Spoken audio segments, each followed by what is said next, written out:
The hammering in my skull matched the rhythm of my heartbeat, sharp, relentless, unforgiving. I opened my eyes to unfamiliar darkness, the kind that felt expensive, heavy with silence that only money could buy. Silk sheets whispered against my skin as I moved, cool and smooth in a way my threadbare cotton ones at home never were. The scent hit me next. Cedar and something darker, masculine, leather mixed with a cologne that probably cost more than my monthly rent. Where was I? Panic clawed up my throat as I sat up too quickly, and the room tilted. My head throbbed with the kind of pain that promised I'd done something monumentally stupid the night before. But I couldn't remember. Not the drinking, not leaving the restaurant after my shift, not... My breath caught. A ring. On my left hand, fourth finger, sat a band of platinum so bright it seemed to glow in the dim light filtering through floor-to-ceiling windows. Diamonds circled it, not the tiny chips you'd find in a mall jewelry store, but substantial stones that caught the early morning light and threw it back in sharp, accusatory flashes. This wasn't happening. My hands shook as I touched the ring, tugging at it. It didn't budge. Perfectly sized, as if it had been made for me. The metal was warm from my skin, and something about that warmth made everything more real, more terrifying. I was wearing someone's ring, a wedding ring. The penthouse sprawled around me like something from a magazine I'd never be able to afford. Modern furniture in shades of black and gray, artwork that looked original, windows that showcased the city skyline in a way that made me dizzy with how high up we had to be. The bed alone was larger than my entire bedroom in the cramped apartment I shared with Emma. Emma. Oh God, Emma. My 4-year-old daughter. I'd left her with Mrs.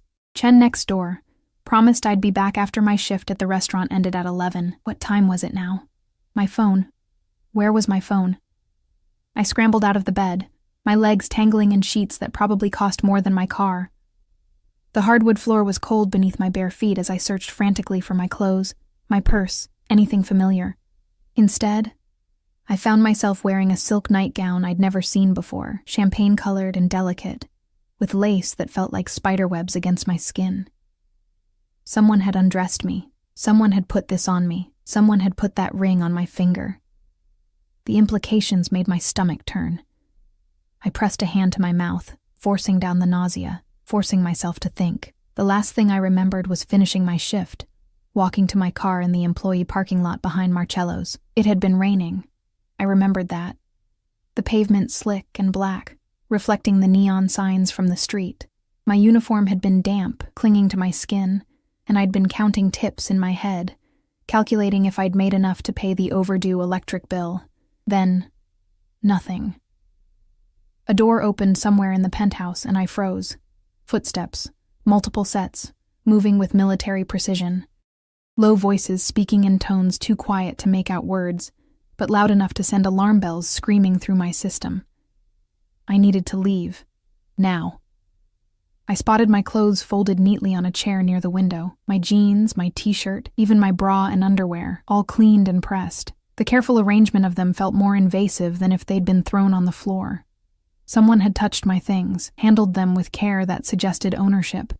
I grabbed them, my fingers clumsy with fear, and had just pulled on my jeans when the bedroom door opened. He stood in the doorway, and everything in me went still. I'd seen dangerous men before. Working at Marcello's, you learned to recognize them, the ones who moved like predators, who commanded space just by existing. But this man was different. This man was danger, distilled into human form, wrapped in an expensive black suit that fit him like a second skin. He couldn't have been more than 30, with dark hair cut short and styled with precision, and eyes so dark they looked black in the morning light. Sharp jawline, full lips that were currently pressed into a line that could have been amusement or annoyance. I couldn't tell. He was handsome in a way that made you forget to breathe, the kind of beautiful that came with a price tag of blood and violence. Behind him, I could see 2 other men, massive and silent, their hands clasped in front of them, their eyes scanning the room with the professional assessment of trained bodyguards. "You're awake." His voice was smooth, cultured, with an accent I couldn't quite place. Not quite Italian, but close. Each word was measured, controlled, as if he was a man who never said anything he didn't mean. "Good. We need to talk." I backed up until my legs hit the bed, my shirt clutched to my chest like a shield. Who are you? What is this? Where am I? He stepped into the room, and the bodyguards remained in the doorway, silent sentinels. He moved with the kind of confidence that came from never having been told no, from always getting exactly what he wanted. The door closed behind him with a soft click that sounded like a cell door locking. My name is Dante Salvatore. He said it as if I should recognize it, as if those two words should mean something. When I just stared at him blankly, something flickered in his eyes, surprise, maybe, or interest. You really don't know who I am, should I? My voice came out stronger than I felt, and I was grateful for that small mercy. Most people do. He moved closer, each step deliberate, and I noticed how he held himself, always aware of the space around him, of the exits, of me. But perhaps that's refreshing. Tell me, Charlotte, do you remember last night? He knew my name. Of course he knew my name. Panic spiked through me again. How do you... Your purse, your ID. You work at Marcello's as a waitress. You have a daughter, Emma, 4 years old. You live at 2847 Ashwood Terrace, apartment 3B. You drive a 2008 Honda Civic that's one inspection away from falling apart. You're 3 months behind on rent and 2 months behind on your car payment. You dropped out of college in your sophomore year when you got pregnant. The father is not in the picture. You have no family to speak of, no safety net, no one who would miss you if you disappeared. Each word was a punch to the gut, delivered in that same calm, measured tone. He'd had me investigated, thoroughly. The level of detail made my skin crawl. What do you want from me? I whispered. He stopped a few feet away, close enough that I could smell that cologne again. Expensive and dark and completely overwhelming, close enough that I had to tilt my head back to meet his eyes. This close, I could see they weren't completely black. They were the deepest brown I'd ever seen, with flecks of amber that caught the light. I want you to understand your situation.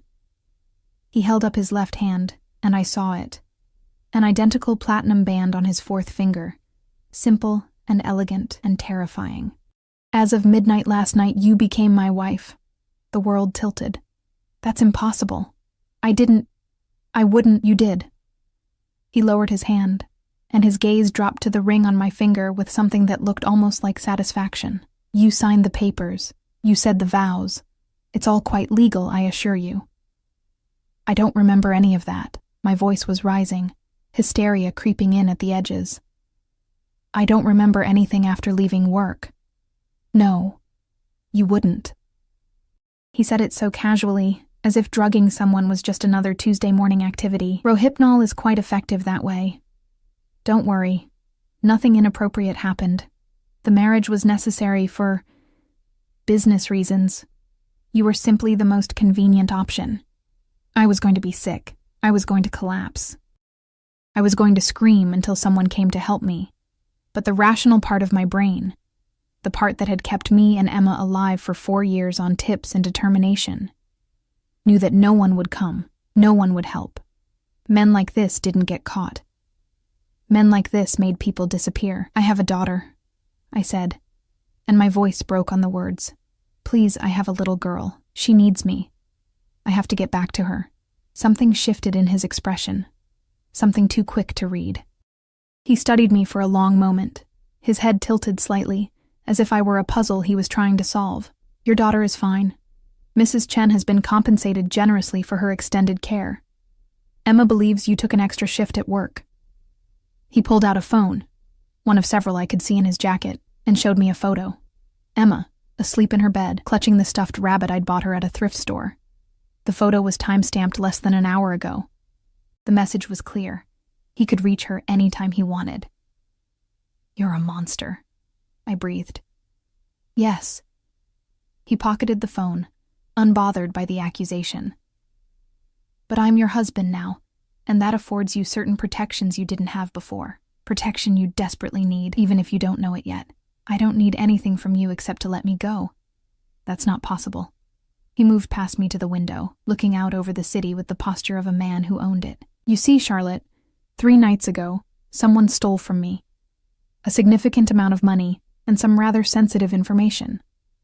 The man who did this, He turned back to face me, and his eyes had gone cold, empty. Was your boyfriend, Jake Morrison.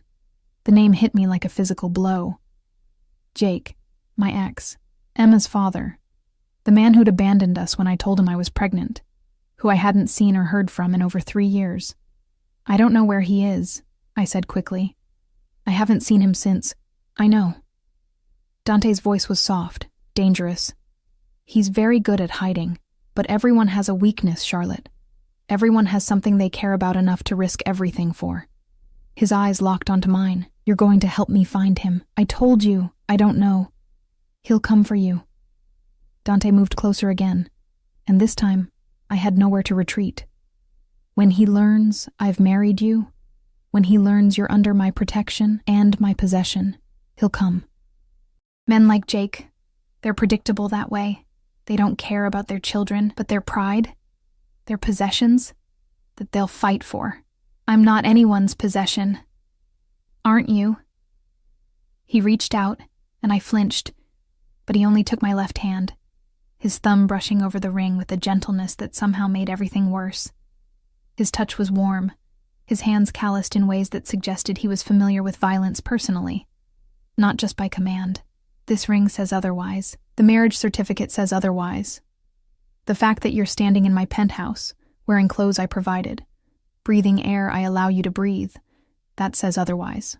I yanked my hand back, cradling it against my chest as if I could protect it retroactively. You can't keep me here. This is kidnapping. I'll go to the police. The police? He actually smiled, and it was the most terrifying thing I'd seen yet. Charlotte, I own half the police in this city. The other half knows better than to interfere with my business. But please, if you'd like to try, my phone is right here. He pulled out another phone, this one different from the first, and held it out to me. I stared at it, at him, at the trap he was laying so casually. If I took it, I'd be proving I didn't understand how completely I was caught. If I didn't, I was accepting his version of reality. What do you want from me? I asked again, but this time my voice was smaller, defeated. For now? Breakfast. You must be hungry. He pocketed the phone and moved toward the door. Then we'll discuss the rules of our arrangement. You'll find everything you need in the closet and bathroom. Someone will come for you in 30 minutes. And if I refuse? He paused at the door, his hand on the handle, and looked back at me over his shoulder. Then you'll go hungry, and we'll have this conversation later. The outcome will be the same, Charlotte. It always is. The door closed behind him with that same soft, final click. I stood there, frozen, my mind racing through impossible options. I could try to run, but where? I was dozens of floors up, and even if I made it to the street, he had people.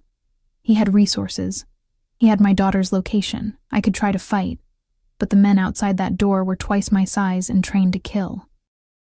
I could scream, but who would hear me? Who would care? The ring on my finger caught the light again, and I looked down at it. This morning I'd woken up as Charlotte Hayes, single mother, struggling waitress, invisible to everyone who mattered. Now I was Charlotte Salvatore, wife to a monster, and somehow I had to figure out how to survive long enough to get back to my daughter. The bathroom was larger than my living room and kitchen combined, marble everywhere, floors, walls, countertops, all in shades of white and gray that seemed to glow with their own light. Gold fixtures gleamed like they'd never been touched, and the shower had so many jets and settings I couldn't begin to figure out how it worked. A soaking tub sat by the window, deep enough to drown in, with a view of the city that made my stomach lurch. I caught sight of myself in the mirror and barely recognized the woman staring back. My dark hair was tangled, falling past my shoulders in waves I never had time to style properly. My face was pale, dark circles under my green eyes from too many late shifts and not enough sleep. The silk nightgown hung on my frame. I'd lost weight over the past few months, too stressed to eat properly, stretching every dollar to make sure Emma had enough. I looked exactly like what I was, desperate, exhausted, trapped. The ring glinted on my finger, mocking me. I tried again to pull it off, twisting and tugging until my knuckle was red and my finger swollen. It wouldn't move. He'd made sure of that. Everything about this situation had been calculated, measured, controlled. Dante Salvatore didn't leave anything to chance. Dante Salvatore. The name echoed in my head, and pieces started clicking together. Marcello's restaurant, where I worked, wasn't just any Italian place. It was high-end, exclusive, the kind of establishment where reservations were made months in advance, and politicians rubbed elbows with people who definitely weren't politicians. I'd heard whispers, seen things I pretended not to see. Money changing hands under tables. Men in expensive suits having conversations that stopped the moment I approached. Envelopes passed in coat pockets. I'd needed the job too badly to ask questions. Tips were generous at Marcello's, and I couldn't afford morals when Emma needed food and clothes and a roof over her head. But now those whispers made sense. Salvatore. I'd heard that name before, murmured with fear and respect. The family that controlled the waterfront, the organization that ran half the city's underground operations. The kind of people you didn't cross if you wanted to keep breathing. And I was married to their boss. A knock on the bedroom door made me jump. Mrs. Salvatore? I'm coming in. Mrs. Salvatore. The words made me want to vomit. I grabbed a plush robe from the hook, because of course there was a robe, and of course it was cashmere, and wrapped it around myself before stepping back into the bedroom. A woman stood near the door, older, maybe 50, with steel gray hair pulled back in a tight bun. She wore a crisp black dress and sensible shoes, and her expression was professional but not unkind. Behind her, one of the bodyguards from earlier stood sentinel. "My name is Teresa," she said with a slight accent, Portuguese maybe. "I manage Mr. Salvatore's household. He's asked me to help you get settled." "I'm not settling anywhere," I said. But the words came out weak, unconvincing. Teresa's expression softened slightly, and somehow that was worse than if she'd been cold. Pity. She pitied me. "Nevertheless, you should eat something and shower. Mr. Salvatore wants to see you in an hour." "What if I don't want to see him? Then he'll come here." She moved to the closet and opened it, revealing a space larger than my bedroom. Clothes hung in neat rows, dresses, slacks, blouses, all in my size. How did he know my size? "Everything here is for you. I took the liberty of including some casual items as well. I wasn't sure what your preferences were." I stared at the closet, at the fortune hanging there in silk and cashmere and designer labels I'd only ever seen in magazines. "I have clothes, at home. Those have been collected and cleaned. They're here as well." Teresa gestured to a section at the back, where I could see my worn jeans, my faded t-shirts, looking shabby and out of place among the luxury surrounding them. He'd gone to my apartment, sent people to go through my things. Had they looked through Emma's room too? Touched her toys, her clothes, her bed? "You can't keep me here," I said, and I hated how my voice shook. "I have rights. I have a life. I have a daughter. Your daughter will be brought to you this afternoon." Teresa's voice was matter-of-fact, as if she was discussing a grocery delivery. "Mr. Salvatore thought you'd be more comfortable with her here." The room spun. "What?" "Emma will arrive at 3 o'clock. A room has been prepared for her. You'll find it meets all her needs." Teresa pulled out a simple black dress and laid it on the bed. "This should be appropriate for breakfast. The shower controls are labeled. Please be ready in 45 minutes. She left before I could respond, the door clicking shut with that same terrible finality. Emma. He was bringing Emma here, to this place, to him. I should have been relieved. I'd been desperate to see her, to hold her, to make sure she was okay. But instead, terror crawled up my spine. He was bringing her here because it meant I'd never leave. He was creating a prison and making me want to stay in it. The shower was scalding, and I stood under the water until my skin turned red, trying to wash away the feeling of violation, of helplessness. It didn't work. Nothing could wash away the ring on my finger, or the reality of my situation. I dressed in the black dress because my own clothes felt like surrender, and the new clothes felt like acceptance. At least the dress was simple, modest, falling to my knees and covering my arms. I left my hair down because I had no energy to do anything else with it. And I didn't bother with the makeup I found in the bathroom drawers. If Dante Salvatore wanted a wife, he'd get the real me. Exhausted, terrified, and furious. Teresa returned exactly 45 minutes later, her timing precise. The bodyguard was with her again, a silent reminder that I wasn't going anywhere alone. This way, please. The penthouse was even more impressive and intimidating in daylight. We walked down a hallway lined with artwork that probably cost more than I'd earn in a lifetime. Every surface gleamed, every corner was pristine. It felt more like a museum than a home. Beautiful and cold, and utterly devoid of life. We passed several doors, all closed, and I wondered what was behind them. Offices, bedrooms, torture chambers. With a man like Dante, anything seemed possible. The dining room took my breath away despite my determination not to be impressed. Floor-to-ceiling windows overlooked the city, the morning sun streaming in and illuminating a table that could seat 20. Crystal chandeliers hung overhead, catching the light and throwing rainbows across the walls. And at the head of the table, reading something on a tablet, sat Dante. He'd changed into a different suit. Charcoal gray this time, with a black shirt open at the collar, no tie. Even dressed casually, he radiated power and danger. He looked up as I entered, those dark eyes tracking my movement with an intensity that made my skin prickle. Charlotte. He set down the tablet and stood, a gesture of politeness that felt mocking given the circumstances. Please. Sit. 2 places were set at the end of the table, his at the head, mine to his right, close enough to touch, close enough that I could smell that cologne again, cedar and leather and something darker I couldn't name. I sat because Teresa was waiting, because the bodyguard was watching, because I had no choice. The chair was comfortable, the cushion soft, and I hated it. Breakfast appeared as if by magic. Staff members I hadn't seen arriving with silver trays and covered dishes, fresh fruit and pastries, eggs cooked 3 different ways, bacon and sausage, toast and jams, coffee and juices.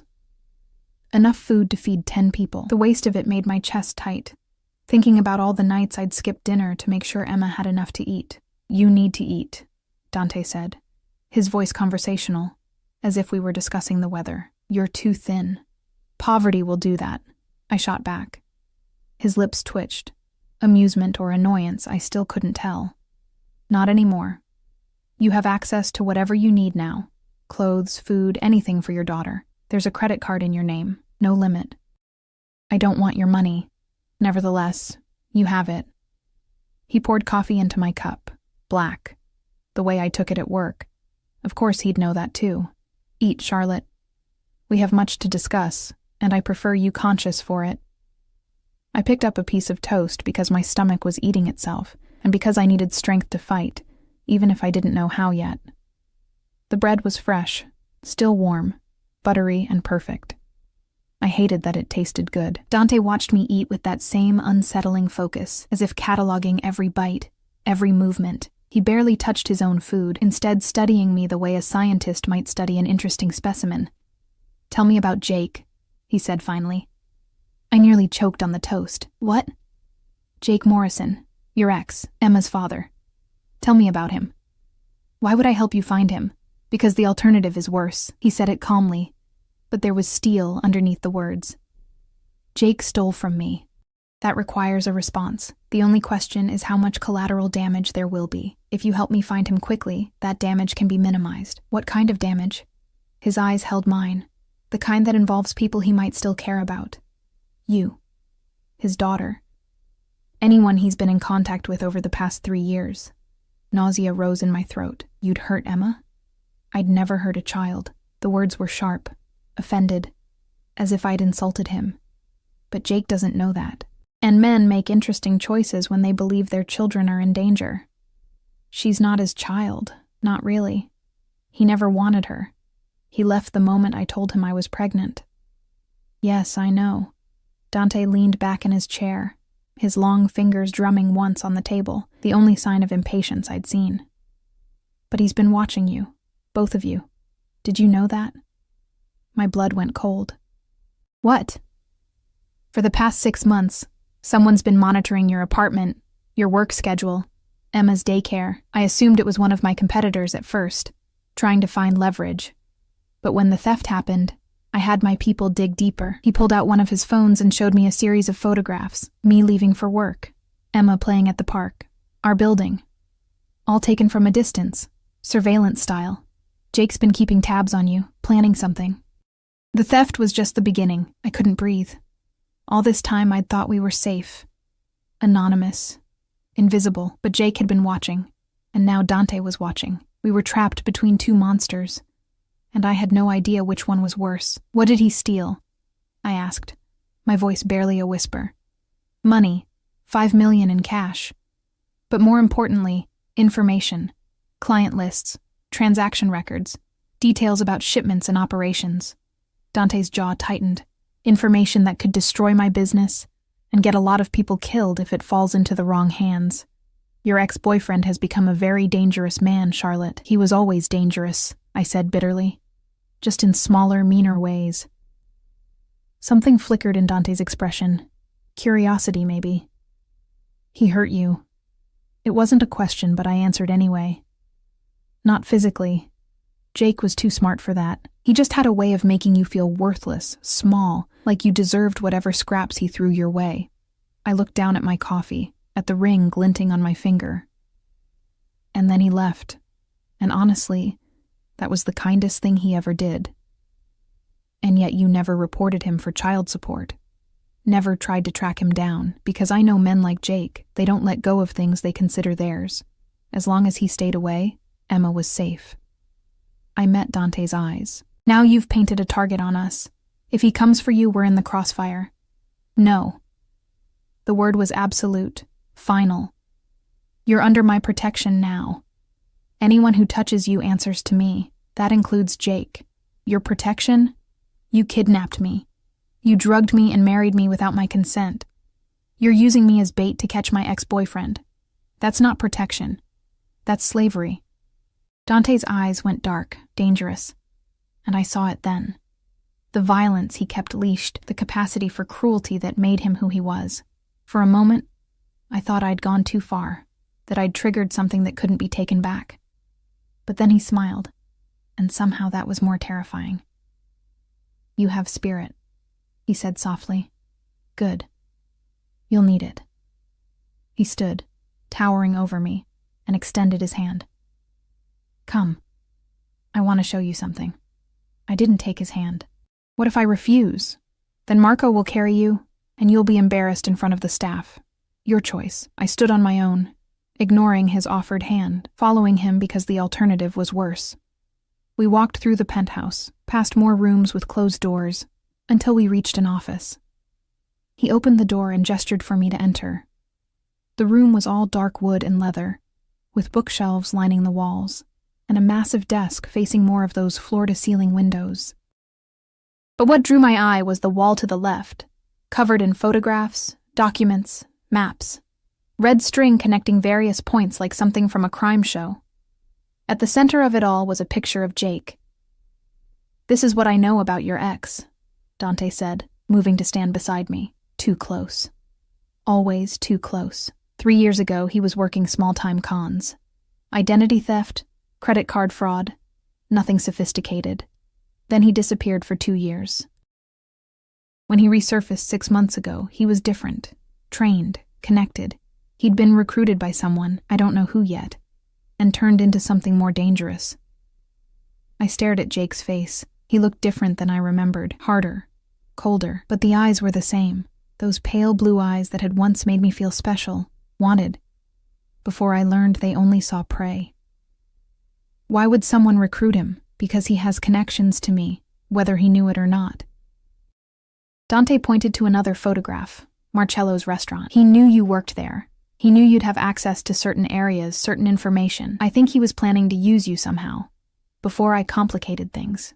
By marrying me. By claiming you. His hand moved to the small of my back, possessive, a gesture that should have repulsed me, but instead sent a shiver up my spine. Jake's mistake was thinking you were still his to use. You're not. You belong to me now. I jerked away from his touch. I don't belong to anyone. Don't you? He caught my left hand, his thumb brushing over the ring again with that same terrible gentleness. You're my wife, Charlotte. That means something in my world. It means you're untouchable. It means anyone who threatens you signs their own death warrant. It means you and your daughter will never want for anything again. At what cost? His eyes searched mine, and for just a moment, I thought I saw something human in them. Something almost vulnerable, but it was gone before I could be sure, replaced by that cold certainty that defined him. Your freedom, for a time. Your cooperation. Your trust, eventually. He released my hand. But not your soul. Never that. I'm not your ex-boyfriend, Charlotte. I don't break things I value. You value me? I couldn't keep the bitterness from my voice. I'm just bait. A tool. Something convenient. You were, he agreed. When I chose you for this. He trailed off, studying me with that intensity that made me feel naked, exposed. Now I'm not sure what you are, but you're mine regardless. The sooner you accept that, the easier this will be. A phone buzzed. One of several in his jacket. He pulled it out, read something, and his expression hardened into something dangerous. Your daughter's car will be here in 10 minutes, he said. I suggest you compose yourself. Children are perceptive, and I'd rather not have her frightened. Emma. My baby. Relief and terror warred in my chest. I want to meet her alone. No. Please, no. The word was absolute. I need her to see us together, to understand that this is normal, that you're safe with me. If she senses your fear, if she thinks you're in danger, this becomes complicated. This is already complicated. Then don't make it worse. He moved closer, his hand cupping my cheek in a gesture that could have been tender if not for the steel in his eyes. You're an intelligent woman, Charlotte. You know how to survive. So survive this. Smile for your daughter. Show her you're happy. Convince her this is home. Because the alternative, having her see her mother terrified and trapped, that serves no one. His thumb brushed my cheekbone. And despite everything, despite the fear and fury, my body reacted to his touch. Heat bloomed under his fingers, unwanted and undeniable. I hate you, I whispered. I know. He smiled, and it was sad, resigned, as if he'd heard those words before and expected to hear them again. But you'll learn to hate me less. I can be patient when necessary. He dropped his hand and stepped back, that professional distance returning. Teresa will bring her up. Remember what I said. You're happy. This is home. We're newlyweds, who fell madly in love. Can you do that? I thought of Emma, of her wide eyes and bright smile, of how she trusted me to keep her safe. I thought of what it would do to her to see me broken, to know her mother was trapped. Yes, I said, I can do that. Because for Emma, I could do anything, even pretend to love a monster. The 10 minutes felt like 10 seconds and 10 hours simultaneously. Teresa appeared with a knowing look, guiding me to the living room, a sprawling space with cream-colored furniture and abstract art that probably cost more than my car. Dante stood by the window, his posture relaxed but alert, always aware of everything around him. She's here, he said, pocketing one of his phones. My heart hammered against my ribs. I pressed my palms against my thighs, trying to stop them from shaking. The elevator dinged. Private access, straight into the penthouse. And I heard her before I saw her. Mommy? Emma's voice shattered something in my chest. I rushed toward the entrance hall, not caring about Dante's instructions or his watchful eyes, needing only to hold my daughter, to make sure she was real and safe and whole. She appeared around the corner, her small hand clasped in Mrs. Chen's weathered one, her favorite stuffed rabbit tucked under her arm.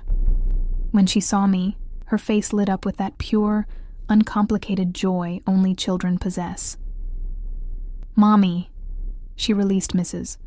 Chen and ran to me, her small body colliding with mine as I dropped to my knees and caught her. She smelled like baby shampoo and strawberry juice and home. I buried my face in her dark curls, so like my own, and fought back tears. She was okay. She was here.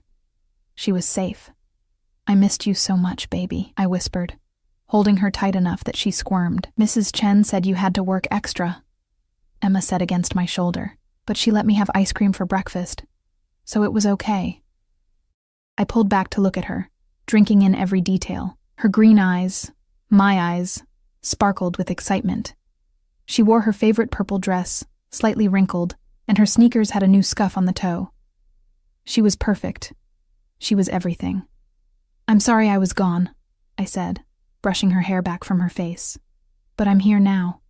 And I have a surprise for you." Her eyes widened. A surprise? This was it. The moment where I became a liar, where I sold my soul to keep her innocent. I forced brightness into my voice, manufactured joy I didn't feel. "Remember how I told you that someday we might have a bigger family?" The words tasted like ash. Well, something wonderful happened. Mommy met someone very special, and we got married. I nearly choked on it.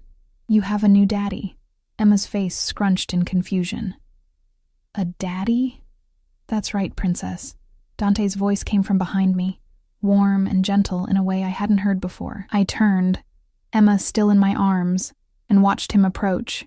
He moved differently now, slower, less predatory, as if he understood that children could sense danger the way animals could. He crouched down to Emma's level, his expensive suit straining slightly, and smiled. It transformed his face, softening the harsh lines, making him look almost human, almost safe. "My name is Dante," he said, "and I'm very happy to meet you, Emma. Your mommy has told me so much about you." Emma pressed closer to me, suddenly shy. She peeked at him from behind her rabbit, her small voice uncertain. "You're married to my mommy?" "I am." He glanced at me, and for anyone watching, it would have looked like affection. "I love her very much, and I promise to take care of both of you. Would that be okay?" Emma considered this with the seriousness only a 4-year-old could muster. Then she noticed something. His watch, expensive and complicated, with multiple dials that caught the light. "That's pretty," she said. Dante looked down at the watch, then back at Emma. "Would you like to see it?" She nodded, curiosity overcoming shyness. He unclasped the watch, easily worth more than I'd earn in 5 years, and held it out to her. Emma took it with reverent care, her small fingers tracing the metal, fascinated by the moving parts. "It tells time in different countries," Dante explained. "See this dial? That's what time it is in Italy, where my family is from. And this one is for Japan, and this one is for right here." "Wow." Emma's voice was filled with wonder. She looked up at him, then at me, then back at him. "Are you really my daddy now?" The question hung in the air. Dante's eyes met mine over Emma's head, and I saw the challenge there. This was the moment, the point of no return. "Yes," I said, the lie smooth and terrible. "He is." Emma beamed. Just like that, her world expanded to include this stranger, this dangerous man who held our lives in his hands. Children were resilient that way, accepting change with an ease adults had forgotten. Mrs. Chen cleared her throat from the doorway. "I should go," she said in her accented English. "I bring Emma's things. They're downstairs." "My people will handle it," Dante said, standing smoothly. He pulled out cash, $100 bills, more than Mrs. Chen would make in a month, and pressed them into her hand. "Thank you for caring for her. If Charlotte needs anything else, she'll let you know." Mrs. Chen's eyes widened at the money, then at me. I saw the question there, the concern. But I smiled and nodded, giving her permission to leave, to forget about us. She left with Teresa, and the door closed with that familiar finality. We were alone. The 3 of us, this false family. "Come on, sweetheart," I said to Emma. "Let me show you your new room." Dante led us down the hallway to a door I'd passed earlier. When he opened it, I forgot to breathe. The room was a child's dream. Soft pink walls with hand-painted flowers climbing up toward the ceiling, a canopy bed with gauzy white curtains, piled with stuffed animals, a bookshelf filled with new books, their spines uncracked and promising, a toy chest overflowing with dolls and puzzles and art supplies. A child-sized table and chairs, perfect for tea parties. Windows with a view of the city, secured with locks and safety features I recognized immediately. "This is mine?" Emma whispered, clutching her rabbit tighter. "All yours," Dante said. "Do you like it?" She let go of my hand and walked into the room as if entering a fairy tale. She touched everything, the soft bedding, the stuffed animals, the books. She opened the closet and gasped. It was filled with clothes, all in her size, from play clothes to pretty dresses. "Mommy, look." She pulled out a dress covered in butterflies. "It's beautiful." I looked at Dante, at the careful way he'd orchestrated this, making himself the hero, the provider, the answer to all our problems. He'd bought her love with toys and pretty things, and she was too young to understand the price. "It's perfect, baby," I managed. Emma spun around, the dress held against her. "Can we live here forever?" The question was innocent, hopeful. Dante answered before I could. "Yes," he said. "This is your home now, yours and your mommy's. No one will ever take it away." Emma squealed and ran to hug him. He went still for a moment, as if unsure what to do with the child's affection, then carefully placed one hand on her back, awkward and careful. Over her head, his eyes met mine, triumphant, possessive. "See how easy it is?" his expression said. "See how quickly she accepts me?" I wanted to scream. I wanted to grab Emma and run. But she was smiling, genuinely happy for the first time in months, and I wouldn't take that from her, even if it was built on lies. "Why don't you play for a bit?" I suggested. "Get to know your new room. I need to talk to Dante for a minute." Okay, she was already pulling stuffed animals off the bed, creating some elaborate game only she understood. Dante and I stepped into the hallway. He closed the door partially, enough that we could see her, but she couldn't hear us. "You bought her," I said quietly, fury making my voice shake. "You bought her love with toys and pretty rooms." I gave her security. His voice was equally quiet, but harder, colder. "Something you couldn't provide. A safe place. Stability. A future that doesn't involve poverty and fear. We were fine. You were drowning." He stepped closer, his presence overwhelming in the narrow hallway. 3 months behind on rent, choosing between electricity and food, working yourself to exhaustion for tips that barely covered basics. That's not fine, Charlotte. That's desperation. It was honest. It was unnecessary. His hand came up, cupping my jaw, forcing me to look at him. "You don't have to struggle anymore. Emma doesn't have to go without. All you have to do is accept what I'm offering. I don't want your charity. It's not charity. You're my wife. What's mine is yours." His thumb brushed my lower lip and heat shot through me, unwanted and undeniable. "Why is that so hard for you to accept?" "Because it's not real." I jerked away from his touch. "This marriage, this life, none of it is real. It's all just part of your plan to catch Jake." Something flickered in his eyes, hurt maybe, though that seemed impossible. Men like Dante didn't get hurt. They did the hurting. "Perhaps it started that way," he said slowly. "But intentions change, situations evolve. You're here now. Emma's here. That makes it real enough. Until you catch Jake, then what? You throw us back to our old life, or do we become collateral damage?" "You really think I'd hurt you?" He looked genuinely offended. "I told you, I don't break things I value." "Then what am I to you?" The question came out raw, desperate. "Really?" He studied me for a long moment, his expression unreadable. Then he leaned in, his lips close to my ear, his breath warm against my skin. "You're the most interesting problem I've had in years," he whispered. "And I don't know yet if you're going to be my salvation or my destruction. But either way, cara mia, you're mine." He pulled back, and his phone buzzed. He checked it, his expression hardening. "I have to go," he said.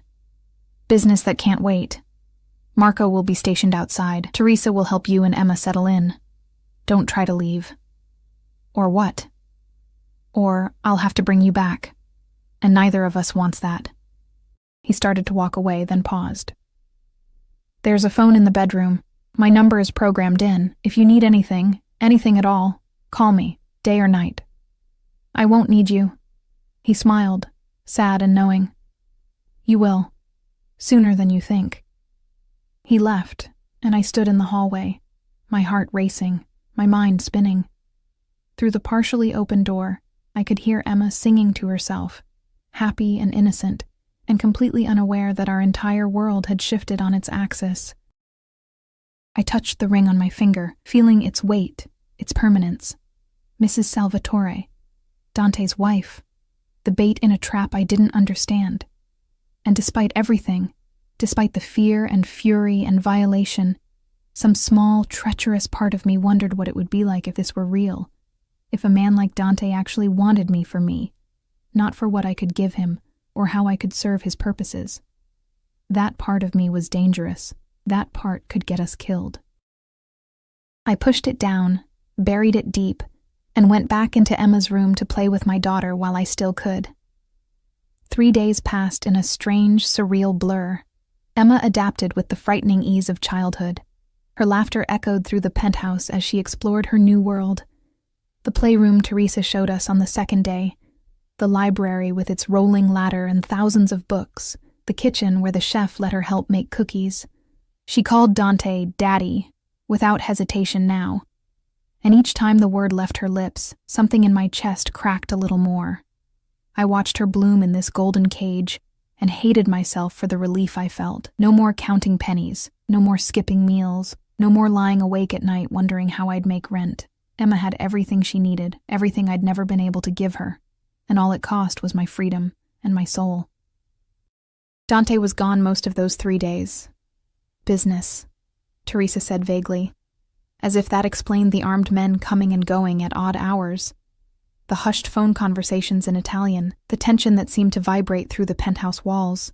But he called every night, exactly at 8 o'clock, and Emma would run to the phone with excitement while I stood nearby, listening to their conversations. "Did you have fun today, princess?" "Yes. Chef Marco taught me how to make pasta, and Mommy read me 3 stories, and I got to feed the fish in the big tank." "That sounds wonderful. Are you being good for your mother?" "Uh-huh. I'm being very good." "That's my girl. Can you put Mommy on the phone?" And Emma would hand me the phone, oblivious to the way my hands shook when I took it. "Charlotte." His voice was always low, intimate, as if we were lovers instead of captor and captive. "What do you want?" I kept my voice neutral, aware of Emma playing nearby. "To hear your voice, to make sure you have everything you need." A pause, "To remind you that you're safe." Safe. I nearly laughed. "Is that what you call this?" "Yes." No hesitation. "Have you been sleeping?" The question surprised me. "Why do you care?" "Because Teresa tells me you pace the bedroom at night, that you barely eat, that you're losing weight you can't afford to lose." His voice dropped lower. "I need you healthy, Charlotte, for Emma's sake, if not your own. Maybe I'd sleep better if I wasn't a prisoner." "You're not a prisoner. You're my wife. Those aren't mutually exclusive." A sound that might have been a laugh. "No, I suppose they're not. I'll be home tomorrow evening. We're having dinner together. Just the 2 of us." My stomach dropped. "What about Emma?" "Teresa will watch her. This is non-negotiable, Cara. We need to talk. And we need to do it without little ears listening."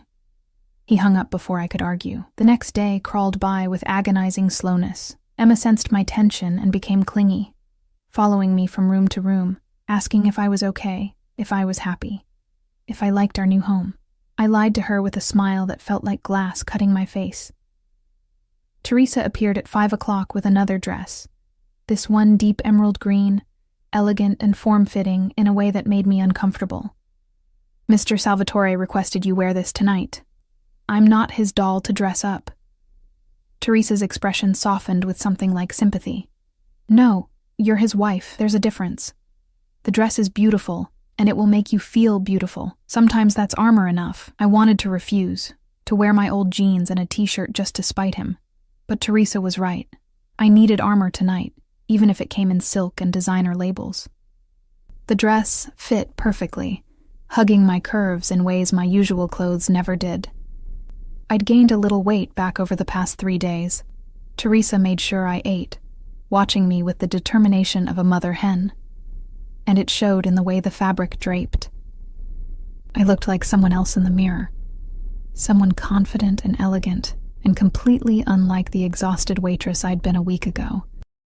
I left my hair down, applied minimal makeup, and slipped on the heels Teresa had left. Black, simple, just high enough to make my legs look longer. If this was a performance, I'd play my part. Dante arrived at exactly 6 o'clock. I heard him before I saw him, the elevator. Low voices as he spoke with his men. Footsteps in the hallway.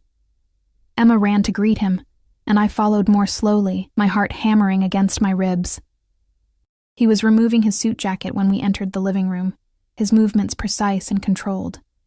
He wore all black today, black shirt, black slacks. Even his tie was black silk. He looked dangerous and beautiful and completely in control. When he saw Emma, his expression softened. "There's my princess. Were you good today?" "So good. Mommy and I made a fort in my room, and we had a tea party with all my stuffed animals." "That sounds perfect." He glanced up, and his eyes found mine. They widened slightly, traveling down my body and back up in a way that made heat bloom under my skin. "Charlotte, you look beautiful." The compliment felt like a trap. "You requested the dress." "I did. I didn't know it would look like that on you." His voice had gone rough, hungry in a way that made me take a step back. He noticed and reined himself in, turning his attention back to Emma. "I need to have dinner with your mommy tonight. Just grown-up talk. Teresa is going to watch a movie with you and make popcorn. Would that be okay?" Emma's face fell slightly, but she nodded. She was a good girl, my Emma. Too good. Too willing to please. Teresa appeared as if summoned and took Emma's hand. "Come, little one. We have Frozen ready to watch, and I made extra butter for the popcorn." Emma waved goodbye, already distracted by the promise of treats, and disappeared down the hallway. The silence she left behind felt heavy, oppressive. Dante gestured toward the dining room. "Shall we?" The table had been set for two, intimate and elegant, with candles flickering in crystal holders. Wine glasses caught the light. The food smelled incredible. Pasta with cream sauce, fresh bread, salad with herbs I could smell from the doorway. He held out my chair, and I sat because refusing felt childish. His hand brushed my shoulder as he pushed the chair in, and electricity shot through me. I hated my body's reaction to him, the way my skin heated at his slightest touch. He sat across from me, close enough to touch, and poured wine into both glasses. I thought we could talk, really talk, without performances or pretenses. Isn't that all this is? A performance? Is it? He studied me over the rim of his glass. You've been here 3 days, Charlotte. Has anyone hurt you? Threatened you? Treated you with anything but respect? You drugged me and forced me into marriage. That's the definition of disrespect. I gave you a way out of poverty. I gave your daughter a safe home. I gave you protection from a man who was planning to use you. He leaned forward. Yes, my methods were extreme, but the alternative was worse. You don't get to decide what's worse for me. Don't I? His eyes flashed. Jake was watching you, planning something. If I hadn't intervened, what do you think would have happened? Do you think he'd have asked nicely to involve you in whatever scheme he's running? The truth of his words made my chest tight. So you did the same thing, just with better furniture. No. The word was sharp. I married you. I claimed you publicly. In my world, that means something. It means you're untouchable.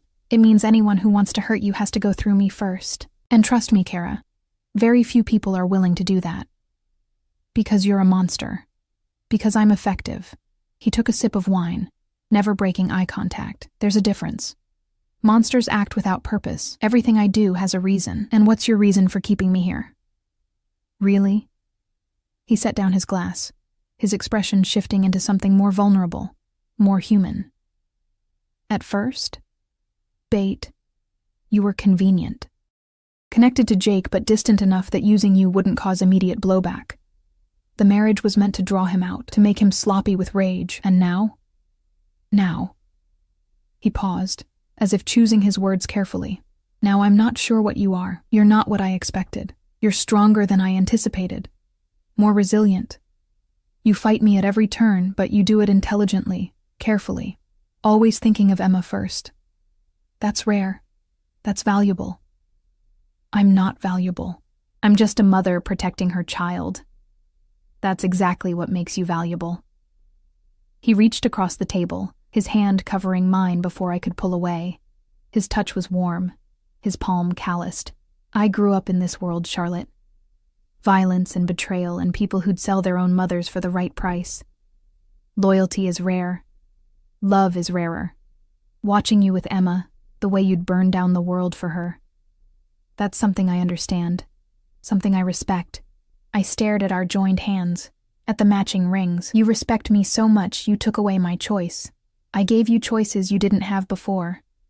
His thumb traced circles on my palm.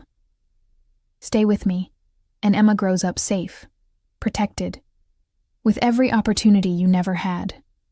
Or leave, and go back to struggling.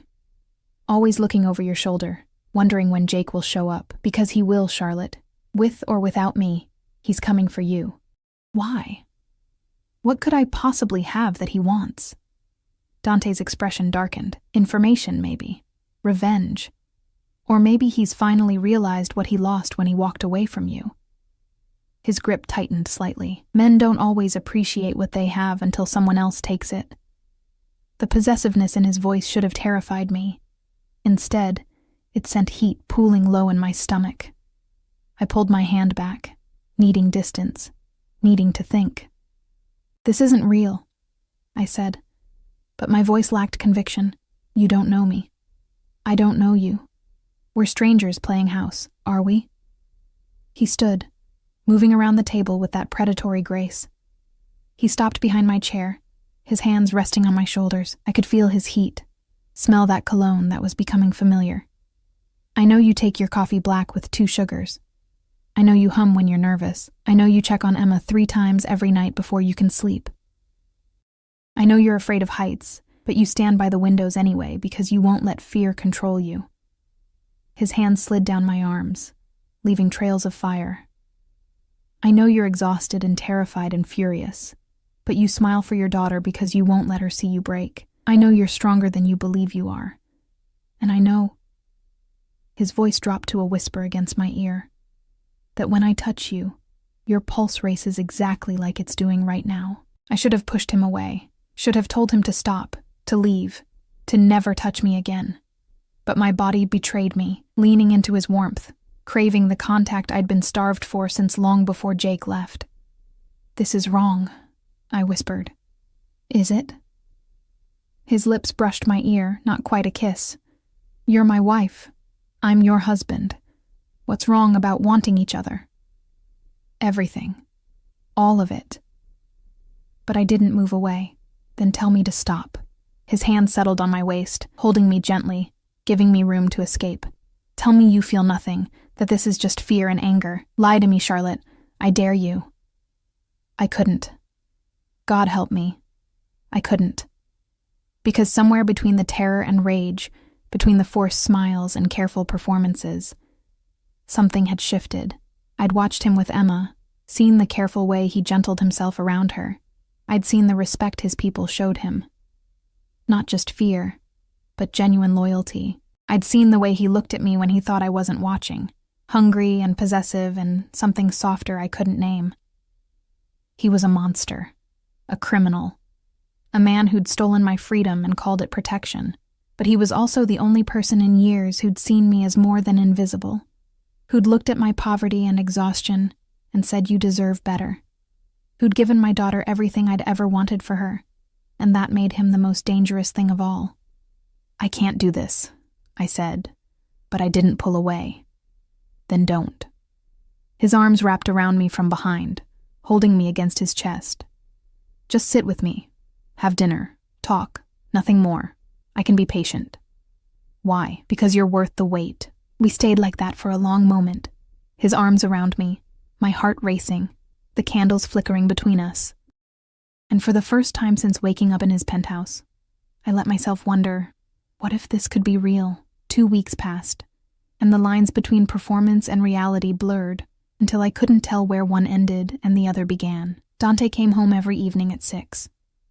He had dinner with us, Emma chattering about her day while he listened with genuine interest, asking questions about her drawings, her games, her imaginary friends. After dinner, he'd read Emma bedtime stories while I watched from the doorway, my heart doing complicated things I couldn't name. Then, when Emma was asleep, he'd find me, sometimes in the living room, sometimes on the balcony where I'd learned to ignore the dizzying height. We'd talk, about nothing, about everything.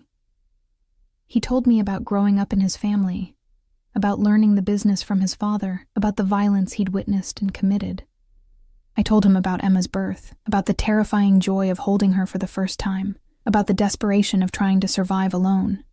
We never touched beyond accidental brushes of hands, but the tension between us grew thicker every day, a living thing that pulsed with unspoken want.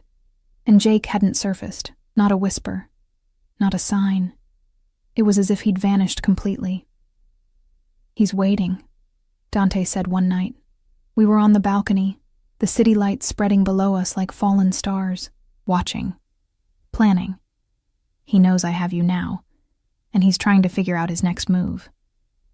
I wrapped my arms around myself, the night air cool against my skin. Maybe he doesn't care. Maybe he's just gone. Men like Jake don't walk away from unfinished business. Dante stood beside me, close, but not touching. "He'll come. And when he does, I need you to trust me. Trust you." I laughed, the sound bitter. "You still haven't told me the whole truth. What did Jake really steal? Why is he so important?" Dante was quiet for a long moment, his jaw tight, then he sighed. "The money doesn't matter. I can replace that. But the information, client names, shipment routes, details about operations, that's leverage, that's power. In the wrong hands, it could start a war, get people killed, destroy everything I've built. And you think Jake is working with someone?" "I know he is. The theft was too clean, too precise. He had help. Inside help." His hands gripped the railing, knuckles white. "Someone in my organization is a traitor, and Jake is the key to finding out who." The weight of it settled over me. This wasn't just about revenge or money. It was about survival, about protecting everything and everyone in Dante's world, including us. "What happens when you find him?" I asked quietly. "He answers for what he's done." Dante's voice was cold, final. "And then you're free of him, forever." "And us? Emma and me? What happens to us?" He turned to face me, his dark eyes searching mine. "That depends on you, on what you want." "What I want?"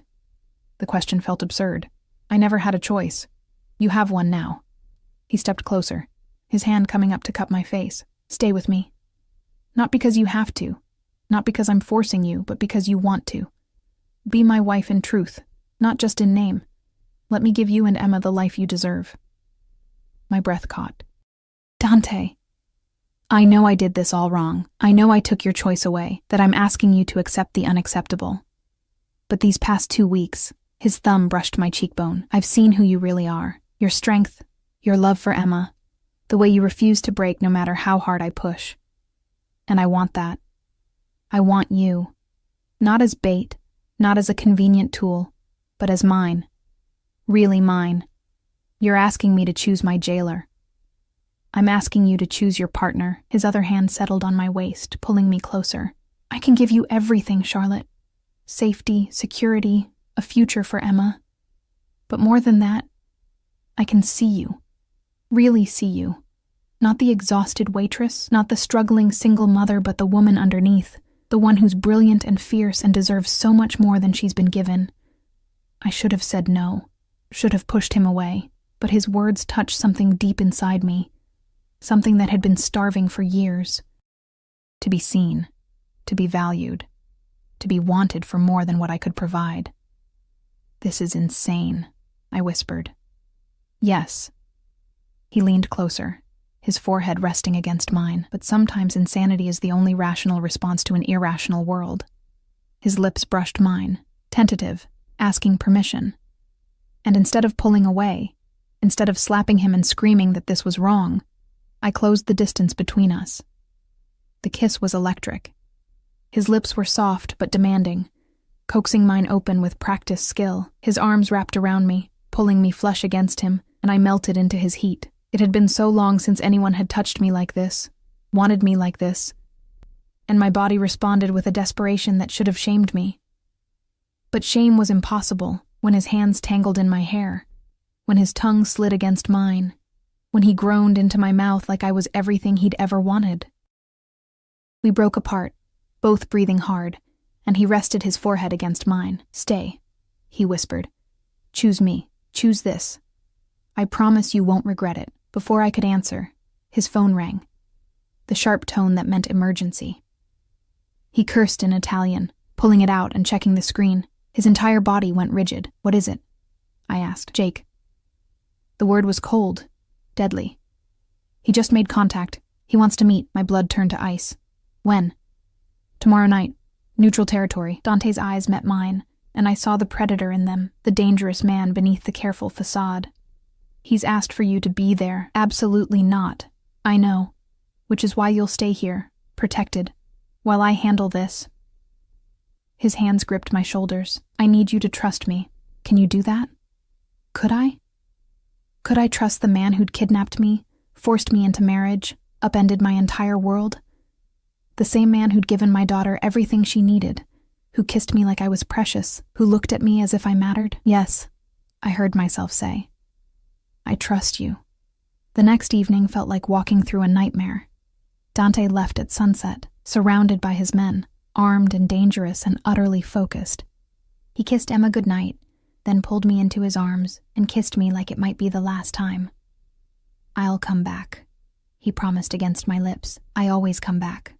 Then he was gone, and I was left waiting with Teresa and Emma and half a dozen armed guards stationed throughout the penthouse. Emma sensed my tension and became clingy, refusing to go to bed, asking where Daddy went, if he was okay, if he'd be home soon. I lied to her with a smile and put her to bed with 3 extra stories. The hours crawled by, 10 o'clock, 11, midnight. My phone rang at 12:30, and I nearly dropped it in my panic to answer. "Charlotte," Dante's voice, rough and tired. "It's done. Are you okay? What happened?" "Jake is dead. So is the traitor in my organization. It's over." A pause. "I'm coming home." Relief flooded through me so powerfully I had to sit down. Okay, we'll be here." "Charlotte?" His voice softened. "I meant what I said. About this being about real. Wanting you to stay. I know. And I did. Somewhere in the chaos and fear, I'd stopped performing and started feeling. We can talk when you get home." He arrived an hour later, exhausted and bloodied. Not his blood, he assured me quickly. And I helped him clean up without asking questions I wasn't ready to hear answers to. We sat on the couch in the dark living room, my head on his shoulder, his arm around me, watching the city lights. "Tell me the truth," I said quietly. "Did you know, when you chose me, that I'd end up actually mattering?" "No." His hand stroked my hair, gentle and soothing. "You were supposed to be convenient, a means to an end. But you became..." He paused, searching for words. "You became everything. You and Emma, my family. Real, in a way nothing else in my life has ever been. I should hate you," I whispered. "I know. But I don't. I can't." I tilted my head back to look at him. "You gave me something no one else ever has. You saw me. Not what I could do for you, not how I could serve a purpose, but me. Just me. You're extraordinary, Charlotte. Anyone who couldn't see that was blind. Or maybe I needed someone extraordinary to recognize it." I reached up, touching his face, tracing the sharp line of his jaw. "This is insane. We barely know each other. This started with violence and force. But it doesn't have to end that way." He caught my hand, pressing a kiss to my palm. "Stay with me. Build something real with me. Let me spend the rest of my life proving I'm worthy of you." It was insane, impossible, wrong in every rational way, but my heart, my treacherous, hopeful heart, whispered yes. "Okay," I said. "Yes, I'll stay." His smile was brilliant, transforming his face into something beautiful and almost vulnerable. He kissed me again, deep and claiming and full of promise. And I kissed him back with everything I had. We stayed like that, wrapped in each other, until dawn painted the sky pink and gold. 6 months later, I woke up to Emma's laughter echoing through the penthouse. I rolled over to find Dante's side of the bed empty. Our bed, in the master suite I'd moved into 3 months ago, when pretending stopped making sense. I found them in the kitchen. Emma sat on the counter in her pajamas, helping Dante make pancakes. He wore sweatpants and nothing else, his hair mussed from sleep. And he looked happy. Genuinely, completely happy. "Mommy!" Emma spotted me. "Daddy's making chocolate chip pancakes." "I see that." I leaned against the doorway, drinking in the scene. My daughter, my husband, my family, real in ways I'd never imagined possible. Dante looked up, his dark eyes warm. "Morning, cara mia. Coffee's ready." I walked over, accepted the cup he handed me and kissed him, soft and easy and full of the love I'd stopped fighting months ago. Emma made gagging noises and we laughed. It wasn't the life I'd planned. It wasn't the life I'd have chosen, but it was ours. Built on impossible foundations, perhaps, but real nonetheless. And as Dante pulled me into his arms with Emma between us, I realized something. Sometimes the most beautiful things come from the darkest beginnings. Sometimes monsters become men when they find something worth fighting for. And sometimes, just sometimes, the cage becomes home when it's filled with love.